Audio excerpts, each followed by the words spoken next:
Welcome back to Indian economy sessions అండి. ఇంతకు ముందు సెషన్లో మనం ఇండస్ వ్యాలీ సివిలైజేషన్లో ఉన్న రకరకాల పంటలను చూసాము. అంటే ఫోకస్ పాయింట్ అంతా రెగ్యులర్గా ఉండే వరి గోధుమ మీద కాకుండా కూరగాయలు పండ్లు డ్రై ఫ్రూట్స్ మీద కూడా చేసాం. పత్తిని నేను సెపరేట్గా డీటెయిల్గా చెప్తానండి. రీజన్ ఏంటంటే పత్తితో బట్టలు తయారు చేసుకోవడమే కాకుండా ఆ బట్టలకి డైయింగ్ అండి. అంటే మనం ఏమంటాం అంటే అద్దకం అనమాట. అద్దకం కానీ రంజనం కానీ వాళ్ళకి తెలుసు. రంజనాలు బట్టల మీద వేయడం కానీ తెలుసు. అంటే రంజనాలను ఉపయోగించడం తెలుసు. రంజనాలు అంటే డైస్ యాక్చువల్లీ. సో అందుకే నేను పత్తిని ఇందాక పంటల్లో చెప్పలేదు ప్రీవియస్ వీడియోలో. సో ఈ వీడియో ఫోకస్ పాయింట్ ఏంటి అంటే సింధు నాగరికత ఆర్థిక వ్యవస్థ అంత బలంగా ఉండడానికి, అంత పెద్ద పెద్ద నగరాలను నిర్మించడానికి అన్నిటికన్నా ఇంపార్టెంట్ పాయింట్ ఏంటి అంటే సింధు నాగరికత సమకాలీన నాగరికతలతో కానీ పోలిస్తే అత్యంత ఎక్కువ వైశాల్యం అంటే ఎక్కువ ఏరియాను ఆక్యుపై చేసిన, ఎక్కువ ఏరియాలో స్ప్రెడ్ అయిన civilization Indus valley civilization. For example మీరు మెసోపటోమియన్ కానీ ఈజిప్షియన్ కానీ చైనీస్ కానీ తీసుకున్నారనుకోండి, ఇంత ఏరియాలో ప్రాచీన కాలంలో ఎక్స్పాండ్ అయిన నాగరికత ఏదీ లేదు. చాలా చాలా చాలా ఎక్కువ ఏరియాలో ఎక్స్పాండ్ అయిన నాగరికత ఇది ఒకటే, దాని సమకాలీన నాగరికతలతో కంపేర్ చేస్తే. సో అంత బాగా ఎక్స్పాండ్ అవ్వడానికి కారణం ఏంటి అంటే ఎకానమీ అంత బాగా స్ప్రెడ్ అవ్వడానికి రెండు మెయిన్ రీజన్స్ అండి. జనరల్గా ఇండస్ వ్యాలీ సివిలైజేషన్కి సంబంధించి పోర్ట్ అనగానే అందరికీ ఒకటే గుర్తొస్తుంది, లోథాల్. కానీ పోర్టులా కానీ డాక్యార్డ్లా కానీ హార్బర్లా కానీ పనిచేసిన ఇంకా చాలా పోర్ట్లు ఉన్నాయి, చిన్న చిన్నవి అయినా కూడాను. అందుకే ఇండస్ వ్యాలీ సివిలైజేషన్లో పోర్టుల దగ్గరికి వచ్చేసరికి, అంటే ఫర్ ఎగ్జాంపుల్ ఐవిసి సింధు నాగరికత ఇండస్ వ్యాలీ సివిలైజేషన్లో పోర్టులు ప్లస్ నదులు రెండూ చూడాలి. పోర్టుల దగ్గరికి వచ్చేసరికి క్లాసిఫికేషన్ ఎలా చేయాలి అంటే ఇండస్ వ్యాలీ సివిలైజేషన్ స్టార్టింగ్ నుంచి పీక్స్కి వెళ్ళేంత వరకు ఉన్న పోర్ట్లు ఏవి అంటే సింధు నాగరికత తొలి కాలం నుంచి, అంటే మనం అంటాం కదా ఎర్లీ హరప్పన్ మెచ్యూర్ హరప్పన్ అని. సో అలాగా మొదటి దశ నుంచి ఉన్న పోర్ట్లని ఏంటి అంటే ఒకటి లోథాల్, రెండు అంటే ఫస్ట్ కేటగిరీ పోర్ట్లు అనమాట ఇవి.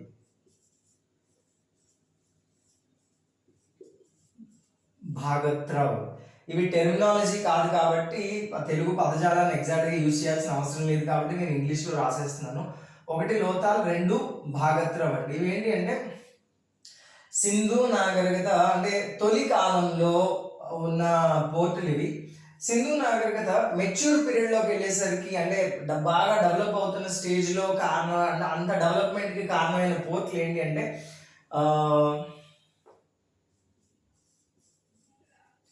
తోడియం అనేది ఒక పోర్ట్. ఈ పోర్టు అందరికీ బాగా గుర్తుంటుంది ఎందుకంటే ప్రభాస్.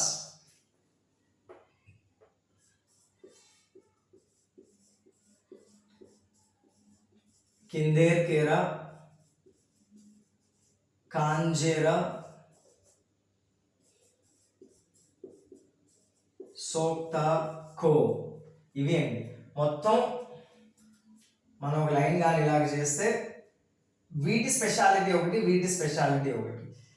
ఇవి ఇండస్ వ్యాలీ సివిలైజేషన్ సింధు నాగరికత స్టార్టింగ్ నుంచి, అంటే గ్రాడ్యువల్ డెవలప్మెంట్, అగ్రికల్చరల్ యాక్టివిటీస్ అన్నీ ఒక పీక్ స్టేజ్కి వెళ్ళి ఆ తర్వాత ఎకానమీ బాగా బలపడినంత వరకు ఉన్న పోర్ట్లు ఇవి. అంటే మొదటి నుంచి ఉన్న పోర్ట్లు లోథాల్, భాగత్రావ్.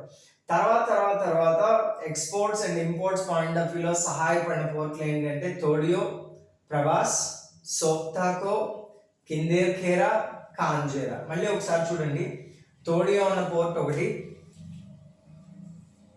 కిందేర్ఖేరా, ప్రభాస్, కాంజేరా, సోక్తాకో, 5 పోర్ట్లు. సింపుల్గా చెప్పాలి అంటే ఇవి రెండు ఎర్లీ హరప్పన్ పోర్ట్లు. ఇవి మెచ్యూర్ హరప్పన్ పోర్ట్లు. అంటే హరప్పా నాగరికత ఒక పరిణితి చెందిన దశకు చేరినప్పుడు, అంటే అగ్రికల్చరల్ యాక్టివిటీస్ బాగా డెవలప్ అయ్యి ఎక్స్పోర్ట్స్ అండ్ ఇంపోర్ట్స్ చాలా బాగా చేస్తున్నప్పుడు పోర్టుల సహాయం కావాలి కాబట్టి ఆ టైంలో ఉపయోగపడిన పోర్ట్లు ఇవన్నీ. తోడియో, కిందేర్, ఖేరా, ప్రభాస్, ఖాంజేరా, ఇది కే, ఖాంజేరా, సోక్తాకో, సోక్తాకో. సో మొత్తం మీరు 7 పోర్ట్ల గురించి గుర్తుపెట్టుకోవాల్సి ఉంటుంది. ఇక్కడ ఎగ్జామినేషన్ పాయింట్ ఆఫ్ వ్యూలో లోతాల మీద నేను మళ్ళీ ఫోకస్ చేస్తాను. రీజన్ ఏంటి అంటే సింధు నాగరికత కి సంబంధించినంత వరకు వ్యాపార వాణిజ్యాలు బాగా అభివృద్ధి చెందాయి అనడానికి ఈ పోర్ట్ బెస్ట్ ఎగ్జాంపుల్ అండి. ఎందుకంటే 3 అంతస్తులు కలిగిన భవనాలు, 3 స్టోరీడ్ బిల్డింగ్స్ అంటాం కదా, 3 storeyed buildings Indus valley civilization ఇక్కడే కనిపించాయి. First point. వర్తక వాణిజ్యాలు జరిగేటప్పుడు వెయిట్స్ అండ్ మెజర్మెంట్స్, తూనికలు కొలతల ఉపయోగం ఎక్కువగా జరుగుతుంది. దానికి సంబంధించిన ఆధారాలు కూడా లోతాల్లోనే దొరికాయి. నెక్స్ట్ సింధు నాగరికత వెయిట్స్ అండ్ మెజర్మెంట్స్ అనేది 16 బేస్ చేసుకుని ఉంటుంది. అంటే 16, 32, 48 లేదు కానీ 16, 32, 64 అలాగే మెజర్మెంట్స్ ఉన్నవి కూడా ఇక్కడే దొరికాయి.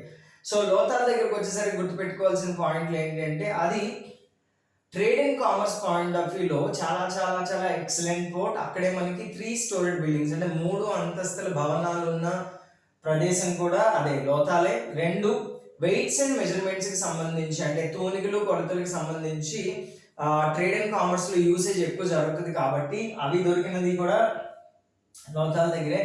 నెక్స్ట్ వీళ్ళు యూజ్ చేసిన సిస్టమ్ అంటే మనం ఇప్పుడు కిలో, అరకిలో, పావు కిలో అంటాం కదా, సిమిలర్ సిస్టమ్ వాళ్ళది నెంబర్ 16 బేస్డ్ అండి. అంటే 16 గ్రామ్స్ తర్వాత 32 గ్రామ్స్ కానీ, 32 గ్రామ్స్ తర్వాత 64 గ్రామ్స్ కానీ అలాంటి మెజర్మెంట్స్ అన్ని దొరికింది ఎక్కడ అంటే లోతాల్లోనే. సో లోతాల మీద బాగా ఫోకస్ చేయాలి. అంటే స్టాక్ పాయింట్ ఆఫ్ వ్యూలో కానీ అనలిటికల్ పాయింట్ ఆఫ్ వ్యూ అంటే లాజిక్ బేస్ చేసుకుని క్వశ్చన్ ఫ్రేమ్ చేస్తే లోతాల మీద చాలా మంచి క్వశ్చన్ ఫ్రేమ్ చేయొచ్చు. అగైన్ ఈ వీడియో కంక్లూడ్ చేసే ముందు పోర్ట్లకు సంబంధించి లోతాల్ భాగత్రం అనేది ఎర్లీ హరప్పన్ పోర్ట్లు అంటే హరప్పా నాగరికత తొలి దశలో పోర్ట్లు. ఇవి మెచ్యూర్ హరప్పన్ పోర్ట్లు అంటే హరప్పా నాగరికత లేదా సింధు నాగరికత బాగా పరిణితి చెందిన దశకి చేరినప్పుడు పోర్ట్లు అనమాట. తోడియో, కిందేర్ ఖేరా, ప్రభాస్, ఖాంజేరా అండ్ సోక్తాకో. సో పోర్ట్ల గురించి మాట్లాడుకునేటప్పుడు ఈ పోర్ట్లు నదుల గురించి కూడా మాట్లాడుకోవాలి. ఎందుకంటే వ్యాపార వాణిజ్యాల్లో కానీ వ్యవసాయానికి సంబంధించి కానీ ఒక సంస్కృతి అభివృద్ధి చెందడానికి కానీ దేనికైనా సరే నదులు చాలా ప్రధాన పాత్రను పోషిస్తాయి. రీజన్ ఏంటంటే ఫర్ ఎగ్జాంపుల్ మీరు ఇండస్ వ్యాలీ సివిలైజేషన్ అన్నారు, అందులో ఇండస్ అనేది ఒక రివర్. ఎల్లో రివర్ అంటే చైనాకి సంబంధించి, అలాగే నైల్ నది ఈజిప్షియన్ సివిలైజేషన్కి సంబంధించి. ప్రతి సివిలైజేషన్ని మనం ఒక రివర్తోనే మాట్లాడతాం. ఎందుకంటే నదీ పరివాహక ప్రాంతాల్లోనే నాగరికతల అభివృద్ధి చెందడం జరిగింది ఫ్రమ్ ద బిగినింగ్ అనమాట. సో అందుకే సింధు నాగరికతకి సంబంధించిన నదుల గురించి కూడా మనం ఒకసారి మొత్తం ఉన్న లిస్ట్ ఆఫ్ రివర్స్ ఎన్నెన్నో ఒకసారి చూద్దాం. మనకు బాగా తెలిసింది ఇండస్ రివర్, రావి, డబుల్ ఏ రాసుకోండి, సింగిల్ ఏ రాసుకోండి, నో యూస్ ప్రొనౌన్సియేషన్లో రావి, జీలం, చీనాబ్, బియాస్, సట్లెజ్, అగైన్ సాబర్మతి,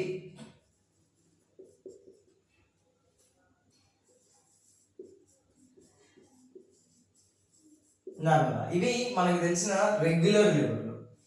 ఇవి కాకుండా కిమ్, పాస్ని,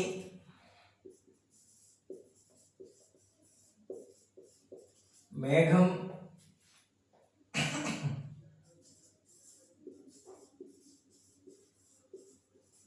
భోగావో,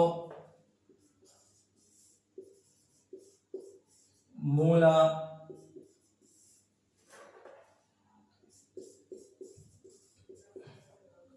నారి,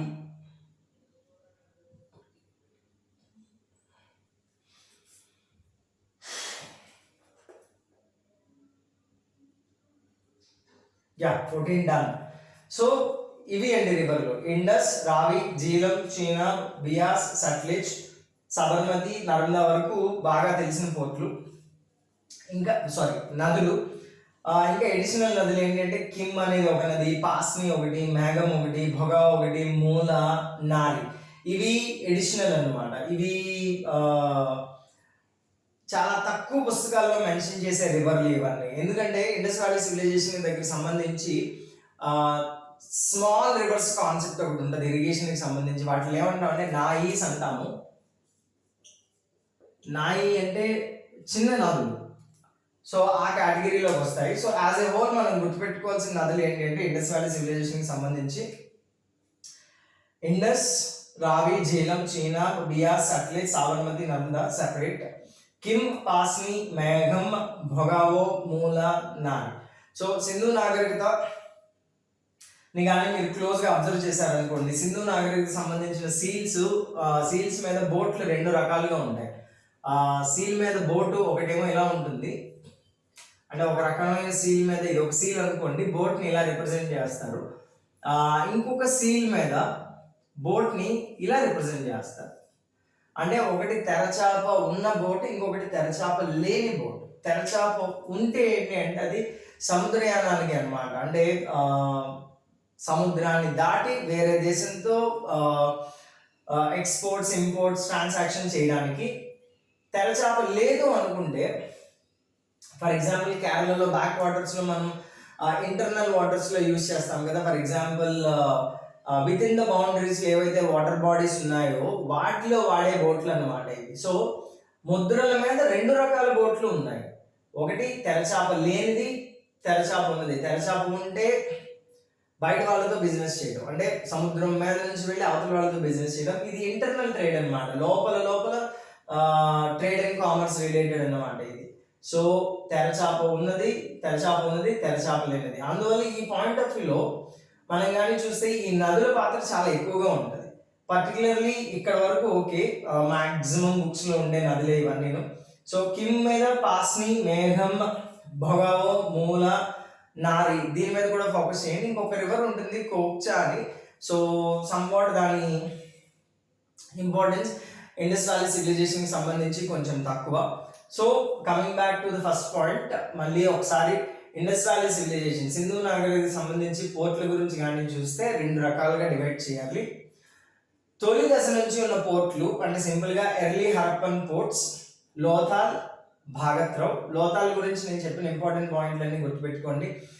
అది సింధు నాగరికత పరిణితి చెందినప్పుడు, బాగా పరిణితి చెంది ఎక్స్పోర్ట్స్ అండ్ ఇంపోర్ట్స్ అన్ని బాగా జరుగుతున్నప్పుడు వాటికి సహాయం చేసినవి తోడియో, కిందేర్గేరా, ప్రభాస్, కాంజేరా, సోక్తాకో. రివర్స్ దగ్గరికి వచ్చేసరికి ఇండస్, రావి, జీలం, చీనాబ్, బియాస్, సట్లెజ్, సాబర్మతి, నర్మదా ఓకే, కిమ్, పాస్ని, మేఘం, భొగావో, మూల, నారి. కోక్చా అనే పేరు కూడా గుర్తుపెట్టుకోండి, బట్ మెయిన్ లిస్ట్లో మాత్రం యాడ్ చేయొద్దు. So that's all about ports and rivers అండి. ఇలాగ ఫోకస్ చేయండి. ఒకసారి ఇవన్నీ ప్రాక్టీస్ చేయడానికి ట్రై చేయండి. వీలైతే ఇవి కొంతవరకు మ్యాప్లో దొరుకుతాయి, ఇందులో కూడా కొన్ని మ్యాప్లో దొరుకుతాయి. సో ట్రై చేయండి మ్యాప్లో ఐడెంటిఫై చేయడానికి. So that's all about ports and rivers అండి. Thank you.